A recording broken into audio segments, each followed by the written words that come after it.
நம்ம இளநீர் அபிஷேகம், தேங்காய் அபிஷேகம். ஓம் சாமியே சரணமையப்பா, ஓம் சாமியே சரணமையப்பா, ஓம் சாமியே சரணமையப்பா, ஓம் சாமியே சரணமையப்பா.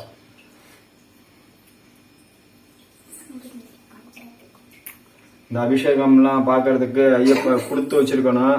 ஏன்னா இன்னைக்கு சபரிமலையில கோடிக்கணக்கான பேர் போயிட்டு இருக்காங்க.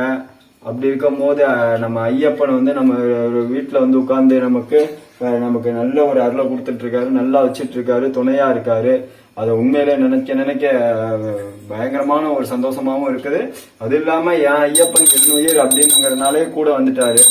உன் சாமியே சரணமையப்பா, உன் சாமியே சரணமையப்பா, உன் சாமியே சரணமையப்பா, சாமியே சரணமையப்பா.